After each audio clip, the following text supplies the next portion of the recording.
He's a former Vice-Chancellor of the University of Johannesburg and a former Deputy Chair of the Presidential Commission on the Fourth Industrial Revolution, and now a key stakeholder in shaping public policy that will culminate in a global digital compact to be adopted at September's Summit of the Future ahead of the annual General Assembly. I think we need to govern data, and I think the Global Digital Compact is going to say quite a great deal about the governance of data. I think we need to govern algorithms. We tend to leave the governance of algorithms to universities so that they can teach those people who go and create the systems to be able to create them so that they are non-discriminatory, and there are processes to do that. And then we need to govern computing. Of course, the big issue about computing is NVIDIA chips, but there are many chips, computer chips that are essential for sustainable development. We think they have to be available. And then lastly, we need to govern applications.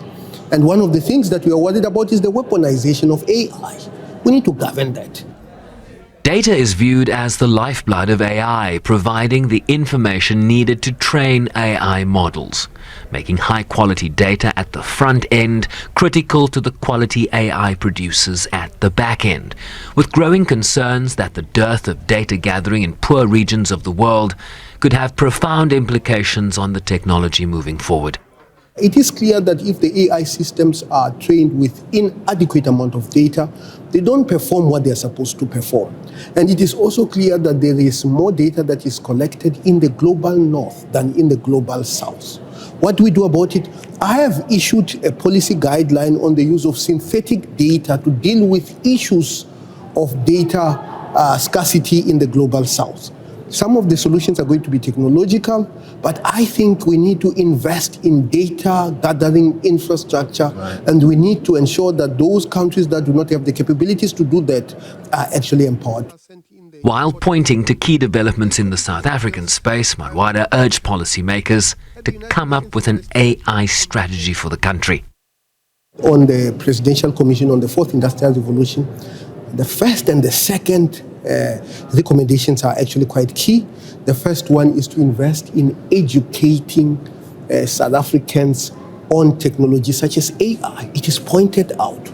The second recommendation actually says establish an AI institute that has actually been established. It is jointly established between University of Johannesburg and the Tshwane University of Technology.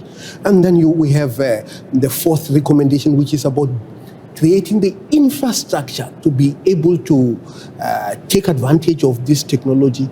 Again, infrastructure of connectivity, broadband infrastructure, and so on and so forth, devices that we need to use. We also have the third recommendation, which is on data, the data center. That has not been done, but it is quite key because data is actually the engine that drives AI. So we have all the elements into place to be able to play a meaningful role in AI. We just need to do it. Part of an agenda that finds financing challenges at the heart of the world's development crisis.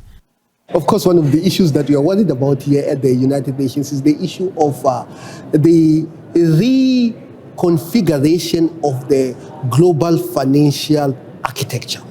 And of course, that means we need to relook at our trading system.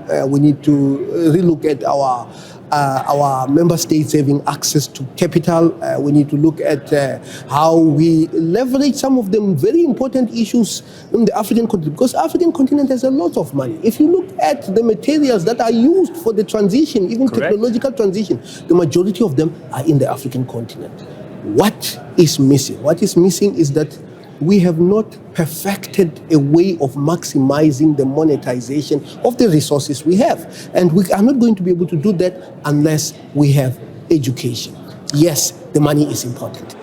September's Summit of the Future viewed as a once-in-a-generation opportunity to enhance cooperation on critical challenges and address gaps in global governance, including the AI revolution that is already happening under our feet and all around us.